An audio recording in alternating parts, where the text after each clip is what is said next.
I'd like to welcome everybody to the joint meeting of the Protections of Persons and Property and Town Council meeting, Monday, November 29th, 2021, 6 p.m. Veterans Room. Agenda item number 1, call the meeting to order. Agenda item number 2, roll call. Jovan? Present. Julian? Present. Wally? Present. And Joe Catrona is absent.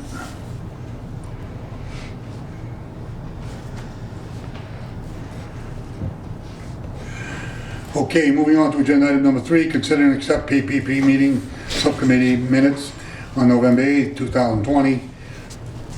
They're not in the packet, so we're going to go on to agenda item number 4, review and discuss the appointment of Jacob Webb as call firefighter effective immediately through June 30th, 2024, and entertain a motion to vote to recommend the full council confirm the appointment. Motion. Motion by Julian. Second. We have a second. Chief. Remove my mask just to speak. Would there be a possibility of taking it out of order because the one that I was presenting this evening was Patrick Normandin?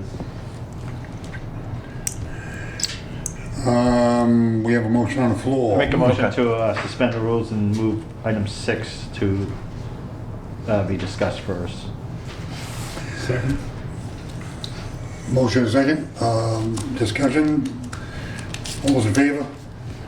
Opposed? Waive the rules.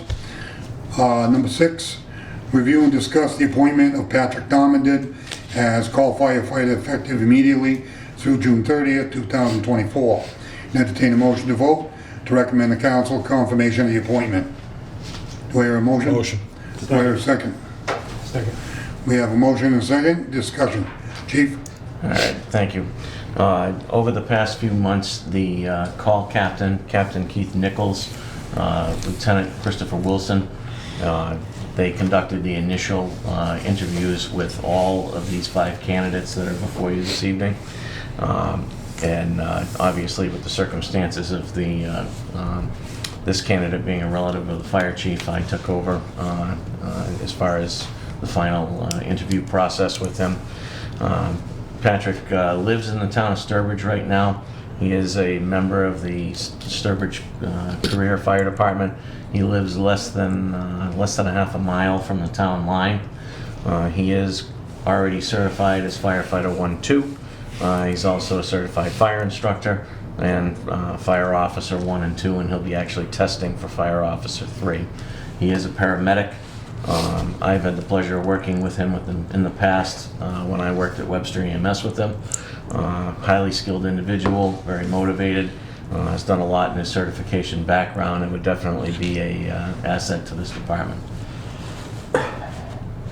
Any discussion? Go ahead. Is he looking to maybe come full-time with us? Or? Yes, he has made the initial comments of that is his goal. We had hoped that he had taken the process over the summer that we did, but that was not the case, so he's going to have to wait for the next process to come through for a career position. Okay. Any other discussion? Mr. Jovan? Yeah, thank you. I'll defer to Council McKay. Go ahead, Councilman. Councilman Getty? Oh, I just was looking at everybody's resumes actually, and I see that his resume has exceptional experience in training. But I did also notice, as someone else said earlier, that he's actually working 2 jobs, isn't he? So I don't know how he could have the time to be a call firefighter while working those other 2 jobs. He does also work for the Dudley Fire Department as well. It's a phenomenon that we've seen quite a bit lately with members working for multiple departments. It's not something that we're particularly excited about because you're kind of robbing from Peter to pay Paul in those circumstances when somebody has a larger incident. But I did specifically ask those questions of Mr. Normandin, and he said that he would be giving us the lion's share of his time off duty. Okay, and then the other question I had is that all of the applicants here, there is no address listed for them Okay. whatsoever, not even a town address. Okay. Shouldn't it be at least a town address, I would think? Not all of the candidates are Southbridge residents, obviously, like I said. Patrick is a member of the town, or a resident of the town of Southbridge, Sturbridge, excuse me. Okay. Is there a reason why their residency is not on here? I don't have an answer to that question. Okay. Any other discussion? Jeff? No, thank you. Are you all set, Counselor?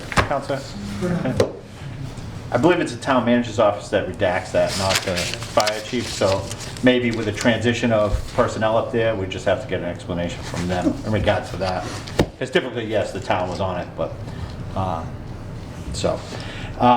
Secondly, I know I've said this before, and it'd be nice if the candidates, I know it's a pain to come to a subcommittee meeting, but it would be nice to put a face, the name. I'm not gonna stop up the appointments tonight because we scrambled to try to get appointees, but in the future, I know I've brought that up before.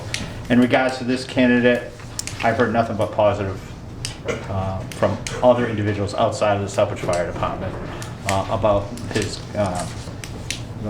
ability as a firefighter, and I think he'd be a great addition to the Southbridge Call Fire Department in any future positions. And to the previous speaker's point about multiple departments, given the schedule that these individuals work, it is. Southbridge is not unlike other towns that are struggling to find call and volunteer firefighters, so the fact that individuals will step up to work for multiple departments, I guess is thankful in that regard. So I fully support this candidate. Any other discussion? I'd just like to add, I do know this gentleman. I've seen him in action in Sturbridge. I've been on jobs where he's responded. His work ethic is second to none. The quality of the firefighter, top shelf, qualified. His paperwork speaks for itself, and his professionalism on the call was impressive. So for myself, I'm a Southbridge first guy, and this is one I'd like to steal from Sturbridge. And plain and simple, if there's an opening, this is the guy for the job. Any other discussion? No further discussion. All those in favor? Opposed? Unanimous of all present. Okay, we're going to go back to agenda item number 4. We already had a motion by Julian, seconded by Mackenzie. Any further discussion on Jacob Webb?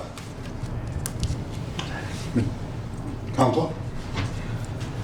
Okay, on this one, again, there's no address, so I don't know where he lives. Don't we have like a 15-mile radius? For career firefighters, yes. So he probably lives nearby because he did go up to the hospital. But the thing that I noticed about him and several of the other ones, they don't have any experience whatsoever in firefighting at all. No experience, no training. Anybody that does not have current experience will go through the Massachusetts Firefighting Academy Call Vault program. I agree with the previous speaker. Maybe by the time we get to the full meeting, we could maybe comment on the address and stuff. But I have to say this, I'm welcoming all as a counselor. I think what we have to do is recruit, train, and build our own feeder system like we used to have, where they would graduate and get trained, move on, and hopefully keep them in our own station. And I think our outreach, and I think what we're trying to do is get people into the call, and then through the training, move them up the ranks. That's the way the call used to work. And I think we had a dry spell with call, and now all of a sudden we're making a comeback with it. But I do agree about the address. I mean, by Monday or by the council meeting, if we could have an address, maybe it was a typo, you could talk to him. I'll talk to John after the meeting. Like I am also in favor of all these guys coming on. In the previous years, we had numerous call firefighters in the past, And I know they were driven away for certain reasons. And I know what was going on, and me and you have had discussions and everything else. I'm glad to see that I believe Firefighter Nichols has been kind of recruiting and kind of Yes, trying he to has. find people. Yes, he has. I remember he was here one night and we had discussed that, and he said he was going to do his best to build his call department back up. Mm-hmm. And if this is a result of what he's doing, I am proud of him for what he's doing. Yep. I am thankful, and I hope he keeps up this good work. Yep. Yes, he has done an excellent job for us in that capacity. And then the other thing that draws multiple candidates before you this evening is that obviously during the pandemic there was not a lot of things going on of drawing people into the station. Right. People had some concerns, so we Right. took these candidates that kind of all came in at once. So. Do we have a date of when these will be going to the call vault? Nope, they would need first to be appointed, then they have to have physicals, all those things, and they wouldn't be scheduled until they have all that stuff done. Okay. To you. I'm not really understanding that they don't have experience. Aren't they firemen? No, No, they're all. not firemen. No. No, they're being appointed into the call fire department, and as part of their training package, they need to complete the Mass Fire Academy call vault program. Okay, so they'll be going to training. Yes, they will. And they'll be trained in-house until As they well. do that as well. Okay, all right. How They'd many? be I'm sorry to cut you off, but they'd be operating in limited capacity until they receive their certification. Okay, and how many of these applicants are in the same situation other than Patrick? As far as not being trained or being Right. trained, As looking forward to being trained. I believe there's 3 of them that need to go. Okay, that's not too bad. Thank you. You're welcome. Councilor Jovan? Thank you, Mr. Chairman. Just a couple things. One, again, kudos to you, the chief, and Captain Nichols for reinvigorating the call fire department. I remember many years back when I served on the PPP subcommittee, as a citizen member, we had conversations with the then chief about why we weren't getting the numbers of call firefighters and what the process was that.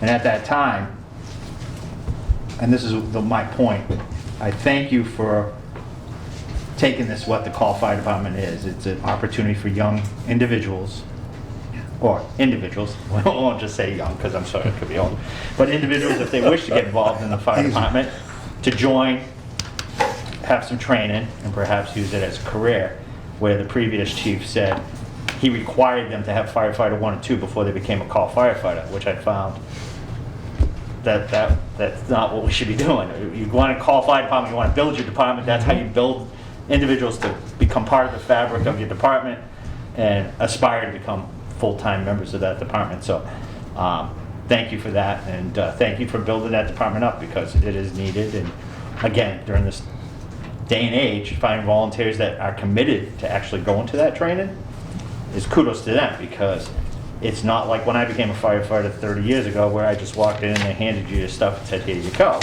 It's Certainly not. it's completely different than that. So,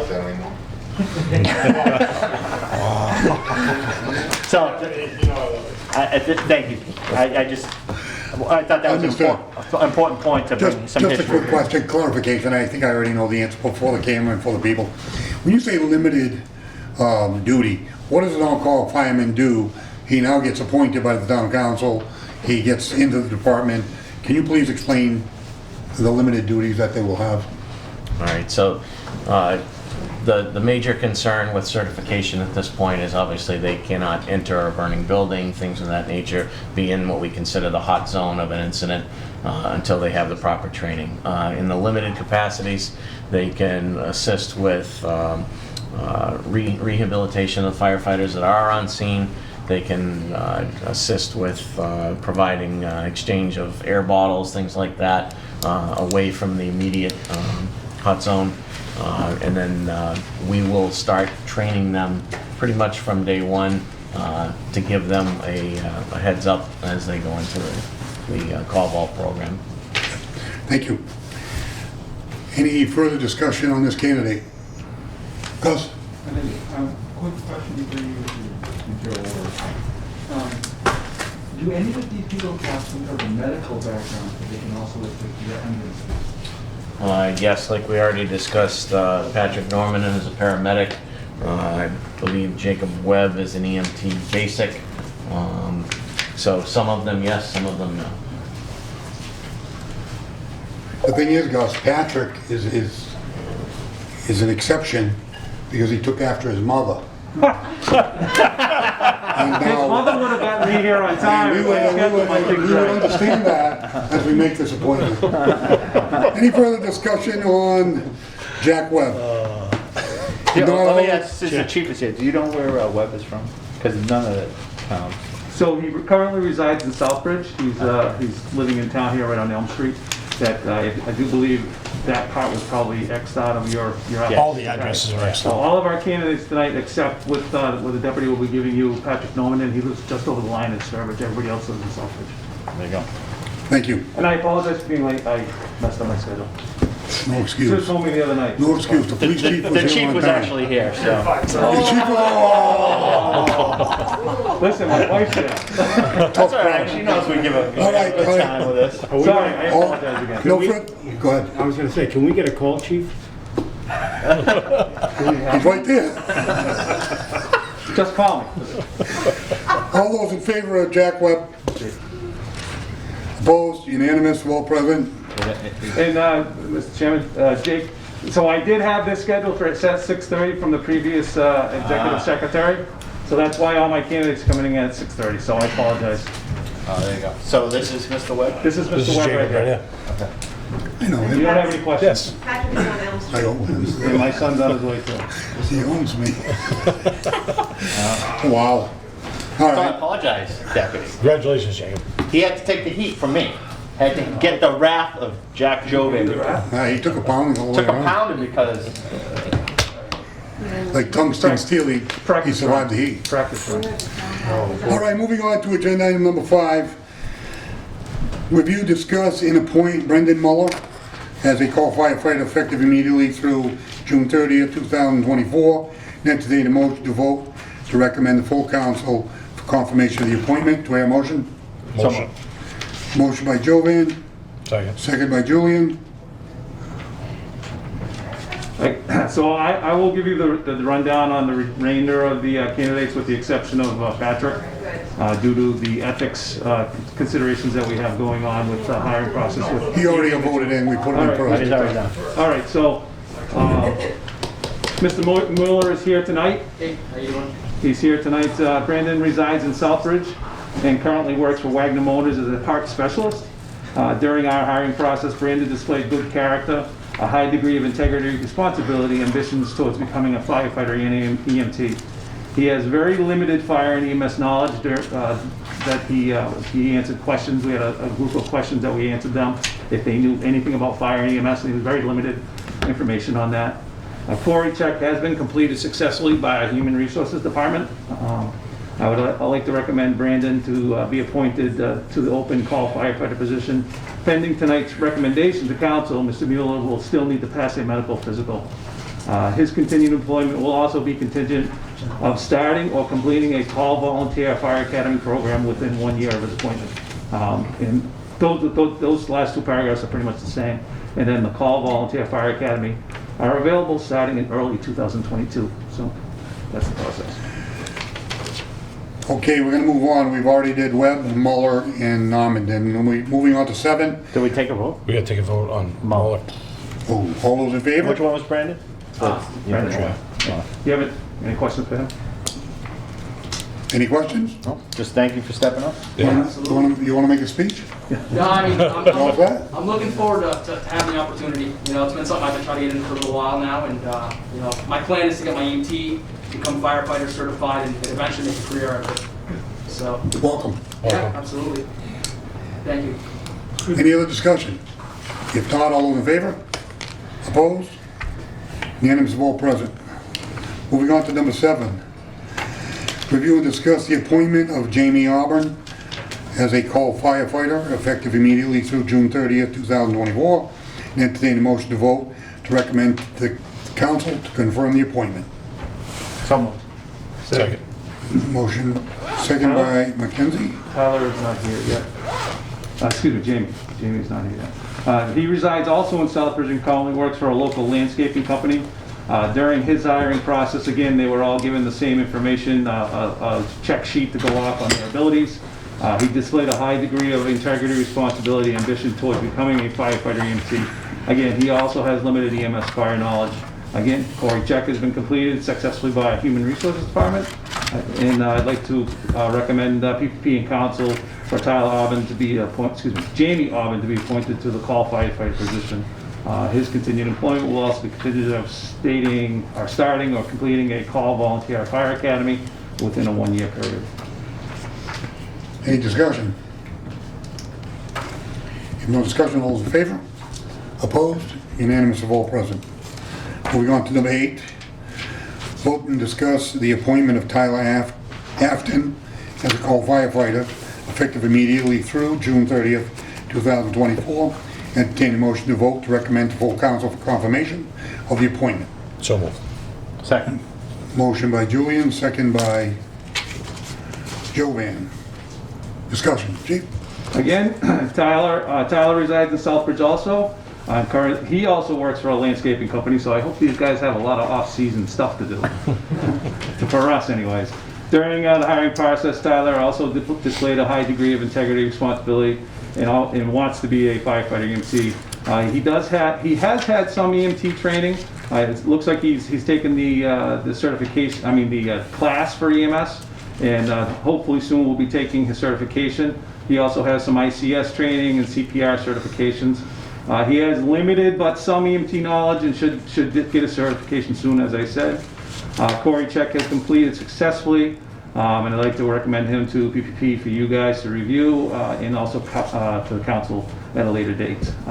His continued employment will also be contingent of starting or completing the call ball fire program within 1 year. Discussion. Which one's Tyler? Is Tyler here? Tyler's not here. Not either. here. No, it's not here yet. Any discussion by councils? If not, all in favor? Opposed? Unanimous of all present.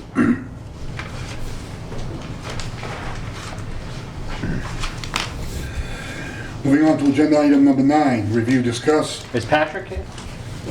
Patrick, you missed all the good things said about you, so just watch the YouTube video. Thank you. All right. I stuck up for you, your father went against you. Father has no say. You got that right. The missus is the judge. Anyways, we're gonna go on to agenda item number 9, review, discuss the FY 2021 Emergency Management Performance Grant in the amount of $5,980, and entertain a motion to vote to council accept this grant and authorize town manager to sign all related documents. Do we have a motion? So, second. Motion by Jovan, second by Julian. So, as you guys know, we do quite a few grants throughout the fire department. This one is a repeat of many years of doing the Emergency Management Performance Grant. This is the 2021 grant. We, at this point, have applied for, again, to continue our purchases of helmets and ballistic vests for our staff. We've been kind of doing 2 each year over the last 4 or 5 years. Right now, our 3 ambulances and several of our fire engines, which would be the first due vehicles to an incident of an active shooter, have 2 of them. So we're still continuing, like I said, we're continuing on putting these units into service. To include the 3 command vehicles, or the 2 command vehicles and the inspector's car both have those vests too, because we never know where we're going to be in town if something happens. So we are prepared for those horrible events if they do happen to happen. Also, we've added more first aid kits with excessive trauma bandages, clotting agents, tourniquets, as you've probably seen or heard of over the years. So we are gearing up and preparing little by little each year to get those things available for us and our needs. The only other smaller piece to this grant I added, we ordered some recyclable sharps containers. I don't know if you recall, we got the grant for the sharps crusher. at the fire department that's installed there. They need a particular container. So we buy these out of this grant, and then we buy others when we do need them out of regular operational budget. So this is the grant at its best. The contract is, you should have a copy of the contract for the manager to sign. I'd like to see if you guys could push this through to council. Any discussion? Council Marquetti. Thank you. When I looked at this, I didn't realize that you had been purchasing things like this, and I thought to be purchasing bulletproof vests and stormtrooper helmets for the EMT, I thought that was a little overboard. I noticed that you said in your synopsis here that as we know, after the assailant and hostile events are on the rise worldwide, do we have necessity for this in Southbridge, little Southbridge? We have, our EMTs need to wear this type of equipment? Mr. Council, that can happen anywhere, anytime. In this room right here, it could happen. Right. So yes, the need is there. I want my people to be prepared to take care of people and save their lives. But I mean, you're wearing this equipment that, to me, would look like the police would need this kind of equipment. This is part of our operations to protect, to go into a property or a residence or a business, to put tourniquets on so we do not get shot and killed ourselves. Well, I've seen a lot of EMTs around, and it seems to me that this would be like too much for them to be wearing if they're trying to go in, get somebody and put them on a tourniquet and bring them out. This is all Do you wear functional. this stuff? This is all functional equipment for us to proceed to protect and save the citizens of this town. I know, but I don't, like I said, I don't see them wearing these things. I have one. We wear almost 85 pounds of firefighting gear. This stuff weighs less than that. Okay. So yes, this is part of the necessity of our town. All right. All right, thank you. Julian? I'm good, thanks. With all the stuff that has been happening in the world today, this is a necessity for our EMTs, our firefighters. We've already had the school on lockdown. How many times, Chief? Too many to count. Yeah, exactly. And if somebody gets hurt in there and the EMTs have to go in there to save a child's life, they need these. It's not something that's optional. This is a necessity. Jovan? Thank you, Mr. Chairman. We've had this conversation the last couple times that this grant has come through with the same questions, which are good questions, as to why you would need this. And I think, and I'm not going to speak for the police chief who's here tonight, he can speak on his own eloquently, but in my experience, and I'm sure the chief, if he wishes, can elaborate, the way we respond to critical incidents has changed from what it used to be. It used to be that, the cops went in, they cleared, they waited, whatever it was, they waited till tactical teams came to go in for active shooter training. The now thought is that that first officer that goes is going right in, regardless if he has a team with him or not, to stop the threat. In regards to that too, they are taking EMTs and paramedics deeper into a zone to drag people out as they clear a building, where they used to wait till everything was clear. Now it is. So that is why departments in Massachusetts, and I think nationwide, are getting prepared in the unfortunate event. You never want to use it, but you want to be prepared for any contingency. So I think that's a proactive way to do it with grant money, so that you are prepared in the event that something happens. So kudos to all of the department heads for thinking forward thinking. And I think the chief's here if he wants to elaborate. Through you, Mr. Chair, quickly to piggyback, I was going to say that before Councilor Joel mentioned it, gone are those days, Councilor Marquetti. From an operational standpoint, we used to stage the fire department at the DPW if there was a shooting at school. No more. Because during Sandy Hook, kids actually died because paramedics could not get in there until we secured the scene. These guys and girls are coming with us now. It's the first man or woman up, and we're all going together. Unfortunately, they're not armed. That's what it's become. So if you have to triage and try to save somebody who's dying, I mean, I'm training somewhat limited to, these guys can do that stuff with their eyes closed. So it's better to have them with us and keep them safe. So again, not to beat it to, but that's the operational completely changed. I would never thought it would have happened, and now they respond with us. No, So they need that equipment. I appreciate the answers. I'm asking why they would need all this. They do now. I didn't realize that it had come to that point in Southbridge. No, you know what's changed, and through you, Mr. Chair, it's every tragic event that's happened, we've learned. We don't want to make the mistake twice. And it never happened before. We fired staged, we responded, we secured, they responded. We don't have time for it anymore. It's just an instance that happened too quick, and we need them there with us right away, so that's why the changes are being made. Gilman? Just to be clear, it isn't the fact that we believe Southbridge is dangerous for the students, it's to be prepared. Yeah. Because Sandy Hook was a community that nobody would ever thought that that would have occurred. But it's just the ability of departments to make sure they're prepared in the event that something happens. You never want it to happen. So I don't want people out there thinking, oh my God, Southbridge is so bad that we're getting ballistic. No, it's being prepared, not only for anything in a school, but anything, a workplace. Things happen everywhere in this country that you would never expect it to happen. And it's just the ability for communities to be prepared in the event that it happens. So I just want to make sure that the community's not fearful that, oh my God, we're in this position. It's preparedness more than anything else. Thank you. Any other discussion? Just a quick comment. I call it proactive. Not that it's happening here, but it could.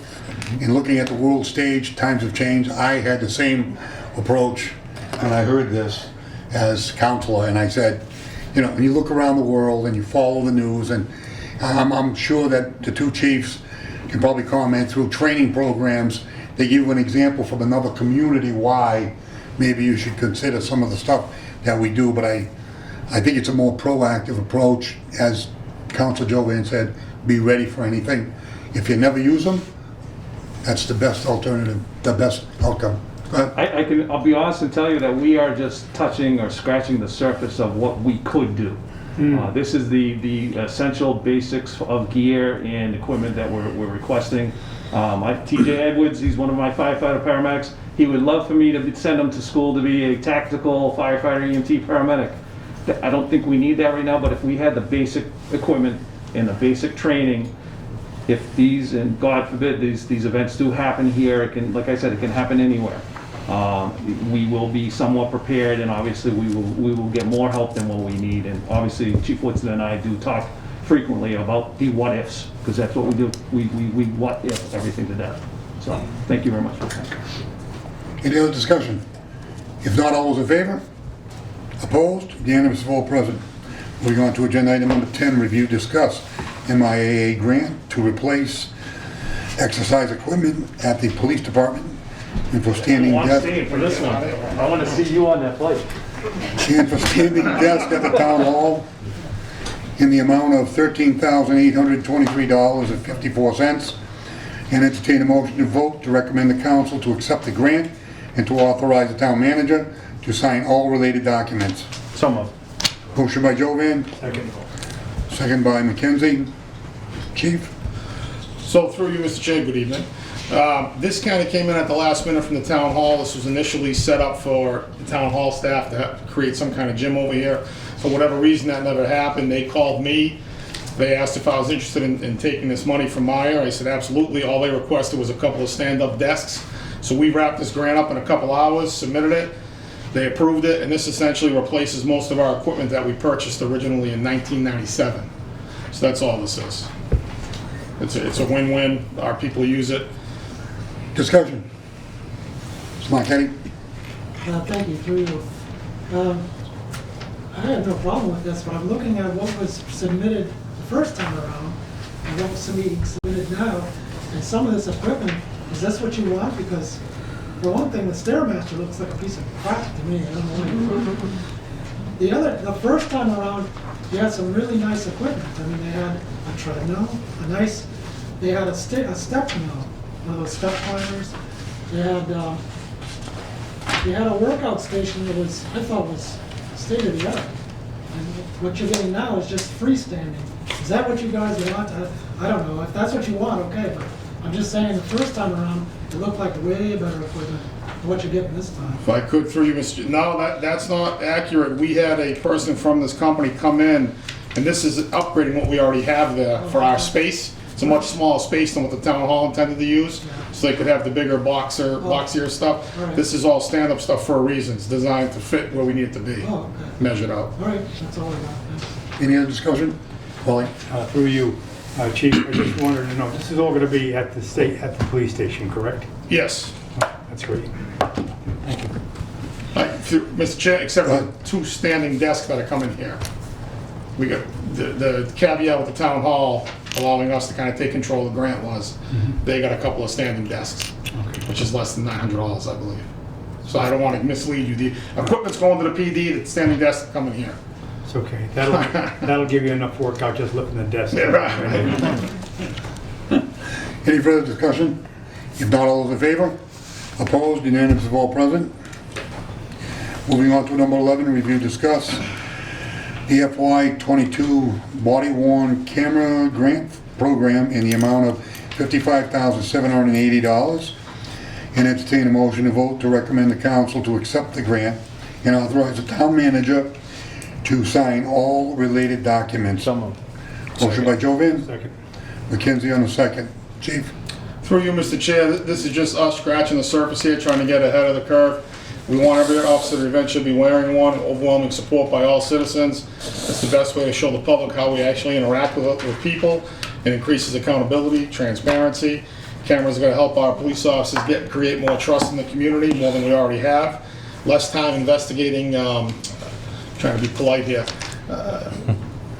Less time investigating fraudulent complaints, because we'll have it all on video. We'll have our version, not just the person's version.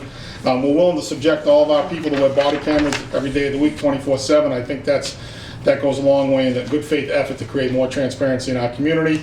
We did a survey on our Facebook page and some other social media outlets. Got about 85% of the people supported us going to body cameras. Of course, none of this is going to be easy. We have a union in place. This is a drastic change in their working conditions. So right now, we're in what's called the first phase. If this is approved tonight and sent to full council and approved from there, this would allow us to move forward with that body camera grant of $55,780, I believe. That's what we're here for now. We can't do anything until it gets approved by our elected officials. Once we move on from phase 1, we go to phase 2. There's some latitude in the dates that we gave you when this grant paperwork is working with the state. This would be, procurement of the cameras, which we already know what we'd like to purchase. And all this is coming in the near future. Second and third combined, not to get confusing. We've been in negotiations, or I, with the union for a couple of months now, trying to work towards some kind of resolution for this, the minimal impact financially on the community. I can't really get into those conversations, but I'm working on it. So we can't do anything until we get an agreement with the union worked out. We start negotiations with our next contract in January. It expires in June. So we're not opening the books, but we'll be talking about it in January. So all this is coming in the near future. We'd have to, we'd be telling the public, we'd be doing some training, and then phase 5 is when we actually institute it. But we're a long way from that. I know the question's going to be how much is this going to cost once the initial purchase is set up. This grant basically allows us to purchase 38 cameras. We have 38 police officers. This helps us out with equipment, charging stations. Basically, they come off a shift, take the camera off, put it into a battery charge, and it automatically downloads to a cloud-based server that saves all the data. You can imagine how much data is going to be saved. Every single police officer, 24/7, every single time they put it on a charger, it downloads the data. Once this grant is up and running and we've got all the purchases in place, everybody owns that camera, or they take it home with them. It's their piece of equipment, like a gun, taser, anything else.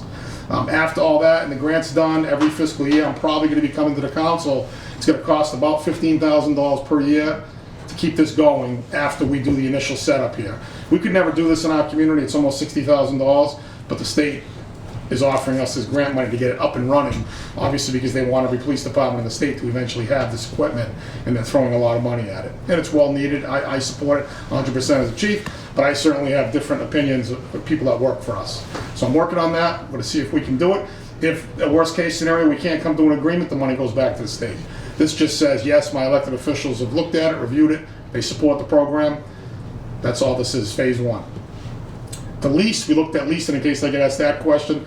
It's about $123,000 to lease, so it's just much cheaper to buy them outright. Usually it's the reverse, but for whatever reason, this grant wants you to purchase your body cameras. They don't want you to lease them.